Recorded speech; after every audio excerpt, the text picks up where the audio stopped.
அடுத்தது zero tolerance for crimes against women. பெண்களுக்கு எதிரான குற்றமே இல்லை என்ற நிலையை உருவாக்க வேண்டும்.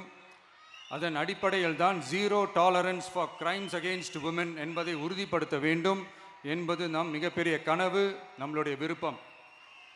2 வயது குழந்தைக்கு நேர்ந்த கொடுமை, விமான பணிப்பெண்ணுக்கு நேர்ந்த கொடுமை என இந்த கொடுமைகளில் ஈடுபட்டதே திமுக நிர்வாகி ஒருவரும் திமுக கவுன்சிலர் ஒருவரும் தான் என்பது செய்திகள் வழியாக எல்லாரும் அறிந்த ஒன்று.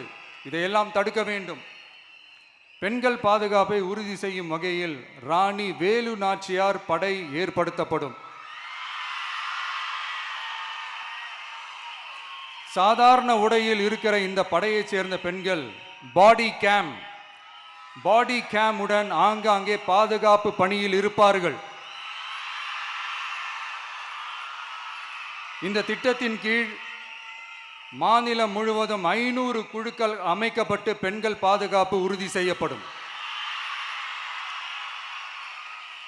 பெண்களுக்கு எதிரான குற்ற வழக்குகளை விசாரித்து விரைவாக நீதி வழங்க அஞ்சலை அம்மாள் அதிவிரைவு பெண்கள் நீதிமன்றங்கள் அமைக்கப்படும்.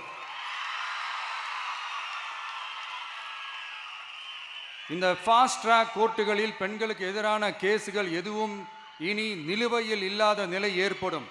விசாரணையும் முறையாக நடத்தப்பட்டு தீர்ப்பும் விரைவாக வழங்கப்படும். இதுக்கு தான் மகிழா கோர்ட் இருக்குதே அப்படின்ட்டு சில பேர் கூச்சல் போட ஆரம்பிச்சிருவாங்க. ஆனால் இது நம்ம பெண்களுக்காக மட்டுமே.